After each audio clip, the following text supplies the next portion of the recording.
KPIX5 Newsroom. This is Bay Area Nightbeat on KBCW. Now on Nightbeat, a bizarre rescue under the streets of San Francisco after a man ended up on top of a Muni train. Good evening, I'm Ken Bastida. I'm Veronica Dela Cruz. It happened just before 8 tonight and briefly shut down the Castro Muni station. Nightbeat's Betty Yu is there for us now. Betty? Veronica, that's right. The Castro Muni station is now back up and running after being shut down for about an hour tonight. SF Fire was able to rescue this man from the top of a Muni train. At this time, we are experiencing a disruption in metro service. And you can hear Muni reporting that disruption around 8 p.m. They announced that service would be delayed in both directions due to a medical emergency. Now, officials don't know how this man got on top of the train or why. If you look closely at that video, you can see firefighters helping this man down with a ladder. Officials also tell us that he was electrocuted. And here you can see the man being wheeled into the back of an ambulance. It appears that he's using sign language to spell help. SF Fire tells us that his injuries that he sustained are not life-threatening, and he was rushed to SF General. But again, service is back up and running here at the Castro Muni station, and we'll bring you more details as soon as we get them. On the Nightbeat, I'm Betty Yu. All right, Betty, some scary moments, that's for sure. We appreciate it. Thank you. It was all smash and grab, and no grab, rather, at one Bay Area Apple store. Nightbeat's Andrea Borba is in Berkeley, where a simple security measure forced some would-be thieves to abandon their plan and their U-Haul. Andrea? Well, Ken, you know how your mom always told you had to do your homework? Apparently, the same holds true for would-be criminals as well. Hidden beyond row after row of twinkly holiday lights on Berkeley's 4th Street are tire tracks on the sidewalk, leading into the oddly low-tech plywood entrance at high-tech Apple. And these photos explain why. At 3:23 a.m., at least 2 men tried to back a rented U-Haul into the Apple store. I think that's very ballsy and ridiculous. They broke the glass, but did not do quite enough reconnaissance. There's a metal security screen that is just on the inside of the doors that was not penetrated, so they weren't able to get inside. When Berkeley officers responded to multiple alarms, the engine was still running, but the 2 suspects were long gone, their iPhone and Apple Watch dreams foiled by a metal gate. That's pretty funny, actually. And frankly, not very smart. Berkeley officers have made 8 calls for service to the store in 2018, 6 for run-of-the-mill thefts, but 2, including this morning, for bigger burglaries and robberies. And Berkeley is not alone. Across the Bay Area, Apple stores have become favorite targets for thieves trying to make a quick buck on the black market. A familiar theme that we keep seeing is the small expensive electronic devices that are attractive to criminals because they could perhaps sell the parts or sell the whole device itself. I know criminals are getting quite creative, in getting around some of the security measures. Those 2 suspects are still on the loose tonight. Ken, back to you. Andrea, thank you for that. All right, watch out because some monster waves are coming to our coast this weekend, and they're bringing an unusual warning to stay off the beach. Nightbeat's Joe Vasquez joins us now to break it all down. Joe? Well, Veronica, it's been 2 years since we saw this sort of sight. January 12th, 2017, we were watching these massive waves crashing onto the Pacific. Taking a selfie in the sand, going off leash with your best friend, splashing in the surf. It's what you do at Ocean Beach, usually, but that's going to change Sunday night into Monday morning when these moderate-sized waves become much more extreme. How much more extreme? Well, one National Weather Service forecaster is telling people, don't even come onto the beach. This is not the day that you want to send little Johnny down to the water or little Jane to go build sandcastles down at the water's edge. National Weather Service forecaster Brian Garcia says the waves will get up to 40 and 50 feet high, in some cases 60 feet. Waves that big could cover the beach all the way to the seawall. Don't climb out on the cliffs. Don't go down to the beach. It can easily drag people out to sea, and you have next to no chance of survival if you get dragged out to sea in this type of event. Further down the coast, surfing fans are waiting to see if the world-famous Mavericks surf competition will take advantage of the giant waves. It's still too early to know. Just being visitors and, coming to California, been told we can't go to the beach, it must be pretty bad. But not everybody says they're going to heed the warnings. They're saying don't even get on the sand. What the? Yeah. Wait. That's insane. Yeah. Man, no, but you gotta surf. We were gonna come out anyways. Don't make somebody fish you out, though. That's true. That's true. We'll be careful. Yeah. Yeah, don't make anybody fish you out. The truth is, nobody's going to stop you. They're just saying give that water a respectable distance. The ocean is a beauty to behold. And Veronica, she's also potentially deadly. Yeah.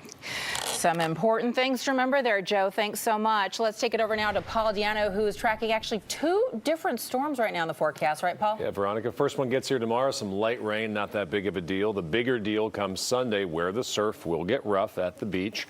And we'll also see some steady soaking rain. That arrives on Sunday. So the radar will look much different in short order. Tomorrow morning, it's about the cloud cover. Tomorrow before lunchtime, we'll stop the clock at lunchtime. It's the North Bay getting some light to moderate rainfall. That front will weaken as it slices through the Bay Area just in time for that evening commute. That will be the highest impact on a 1 to 10 scale. The commute impact's about 5. Not much rain tomorrow, a 2 on a 10 scale. Certainly no flooding expected, but some light rain possible as early as late morning for the North Bay tomorrow. The biggest impact, as I mentioned, will be the wet roads for the evening commute, and then a more potent storm, much stronger, coming up on Sunday with soaking rain and rough surf. And I must add, this time of year, never turn your back to the beach. I don't care what the weather conditions are. It'll just be that much rougher coming up on Sunday. Back to you. All right, Paul, thanks for that. Repairs on a water main break in Union City could last well into the night. Crews are still working to reach the underground pipes there so they can make the repairs. PG&E was working on a gas line along Union City Boulevard this afternoon when they somehow struck the pipe, causing major flooding. Tonight, PG&E is asking state regulators to let it pass on the cost of wildfire prevention to its customers. The utility is asking for a rate hike to raise $1 billion over 2 years. Some of the money would go toward executive pay and some toward tree and pole maintenance. None would be used to pay claims for the Camp Fire.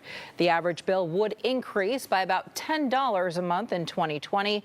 Public hearings will be held before a decision is made. Tonight, we've learned it was likely pre-existing defects and holes that were cut into the steel that led to 2 beams failing at the brand new Transbay Transit Center in September. Those beams cracked at just 6 weeks after the $2 billion center opened to the public. The contractor sent samples of that steel to a lab on the East Coast for analysis. That company says that flaws in the steel developed during the fabrication and then got worse as the steel was reheated when crews used torches to cut into it. Well, now crews will have to bolt steel plates onto both sides of the girder to reinforce it. We're already designing a fix for the transit center. That fix is being reviewed by the Metropolitan Transportation Commission's experts and our own experts to make sure it's the right fix for the right cause. Now, the Transbay Joint Powers Authority says there still is no exact timing for the center's reopening. Tonight, the FBI is searching for the source of a string of emailed bomb threats that flooded inboxes across the U.S. and Canada. Dozens were sent to companies and institutions here in the Bay Area, from San Jose to Santa Rosa. One prompted the evacuation at the Jewish Community Center in San Francisco.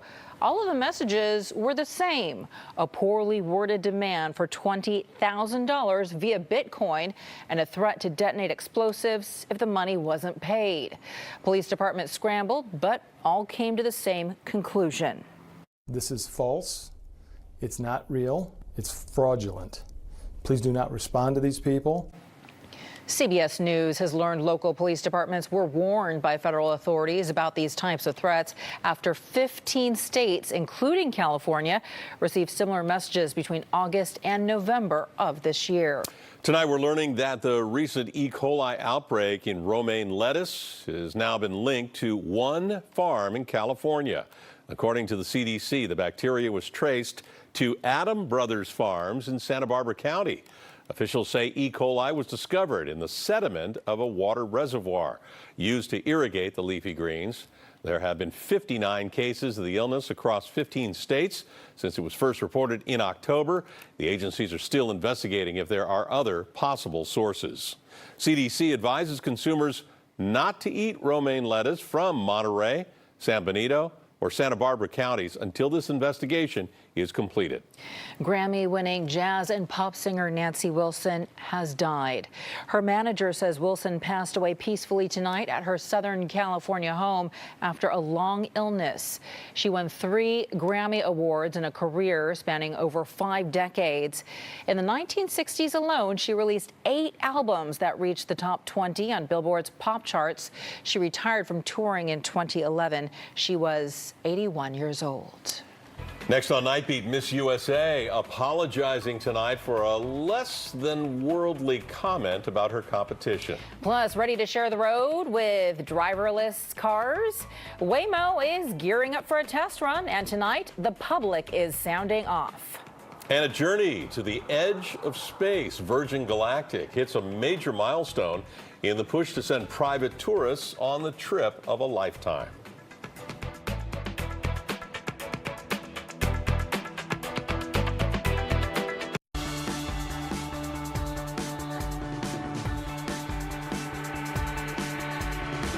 Well, Miss USA is being slammed on social media tonight for her comments about 2 fellow contestants in the Miss Universe pageant.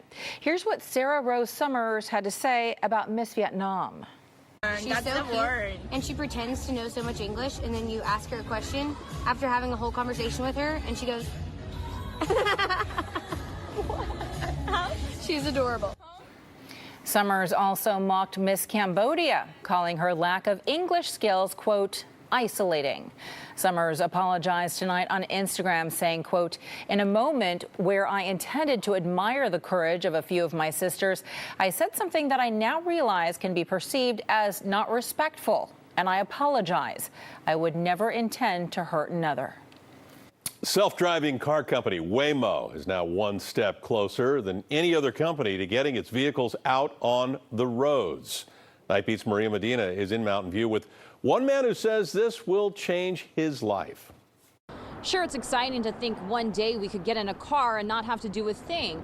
But then there are those who can't drive and say self-driving cars would finally allow them to get around on their own. I can see lights, colors, shadows. Kevin Andrews was born with congenital cataracts. I now have glaucoma. And is blind.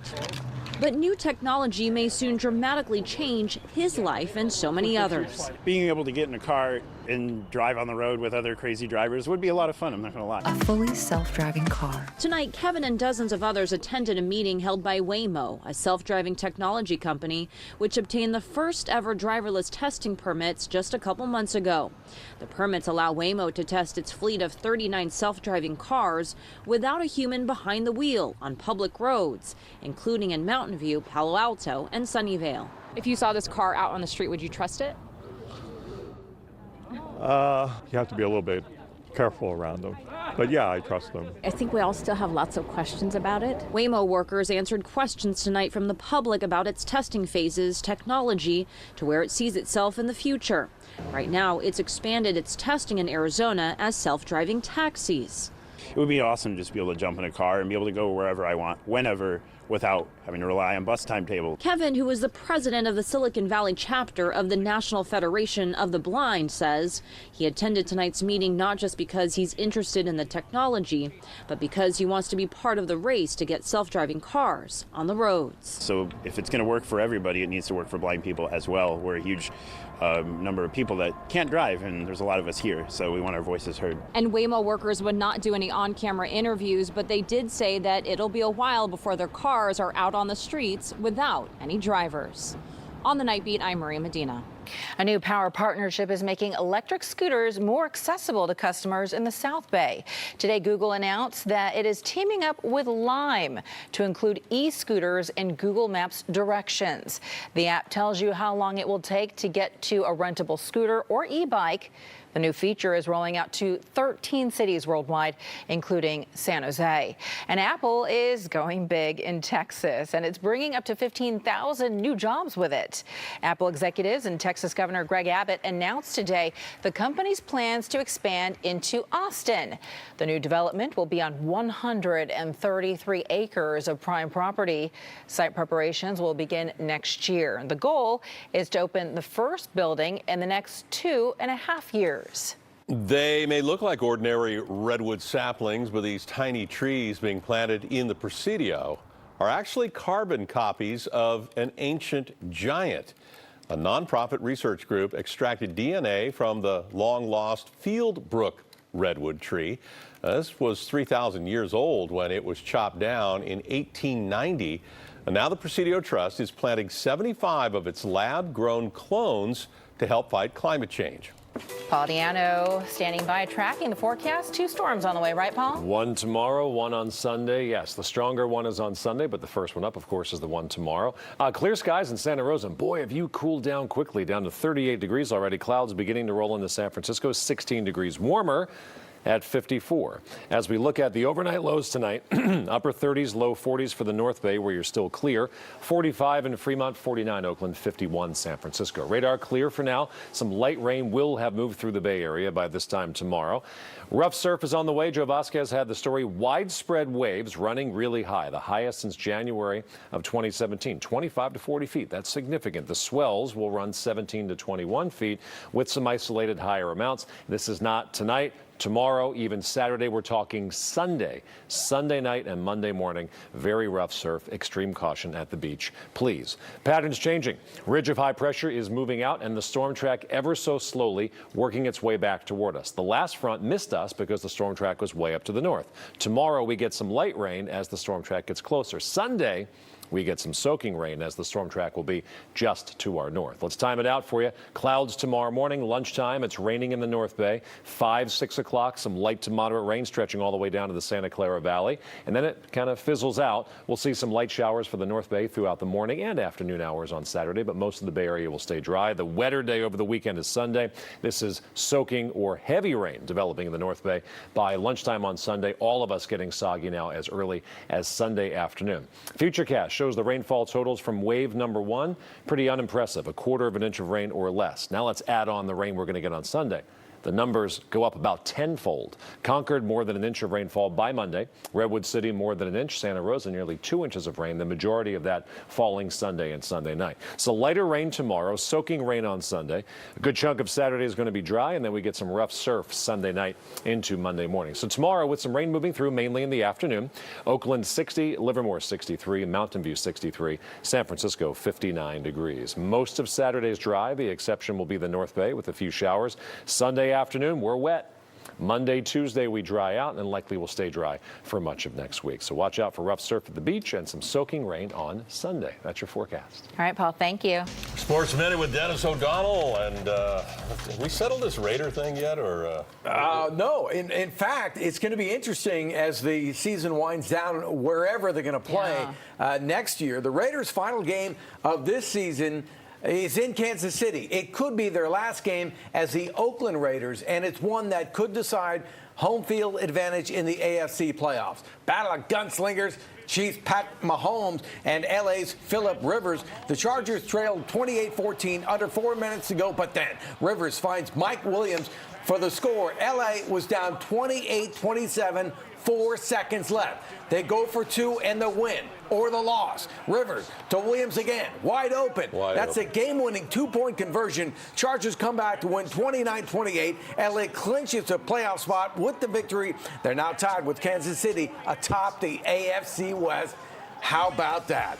Evander Kane Pretty impressive pregame. Nice. How impressive were the Sharks against the Stars? Third period, tied at 1. San Jose on the break. Timo Meier scores his second goal of the game. It's Meier's second straight multi-goal game. Sharks are winners, 3-2. That is the St. Louis Blues. A new player, Barkley, the puppy, showed off his stick handling skills and his ability to push the puck. St. Louis has the third lowest point total in the NHL.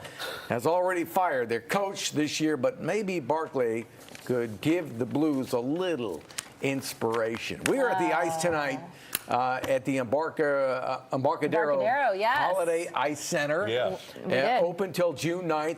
And every time I go out there, it puts me in the Christmas spirit. You're skating, the beautiful Embarcadero Christmas lights. I wanted to thank you for taking my son skating tonight. I saw him out there. So cute. Say hi to Mom. Hi, Mommy. Hi, Mommy. Hi. Yeah.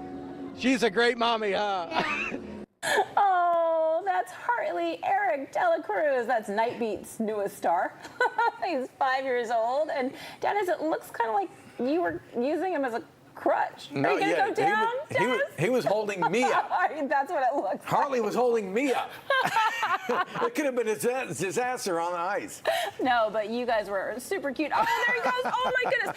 I had such a proud mama moment. I was seriously holding my breath. I was just praying he wasn't going to fall down. But I'm so proud. Yeah. Thank you for doing that. It was a lot of fun out there. Hartley's in the studio audience tonight. I'm looking at him right there. He's a ham in the making. Yeah, proud mommy. We'll be right back.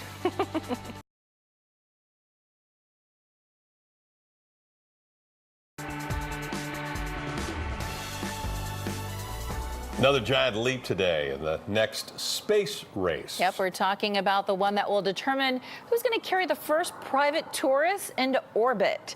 Today it was a test flight by Richard Branson's company Virgin Galactic. A plane took off from the Mojave Desert carrying 2 pilots on board Virgin spaceship Unity. At 45,000 feet, it separated and rocketed more than 51 miles above the Earth. Branson put a mannequin on board, too, to represent his future passengers. I'm really hopeful that a lot of people watching your program one day will be able to go to space. And that's our aim, is to try to make it safe and affordable for as many people as possible.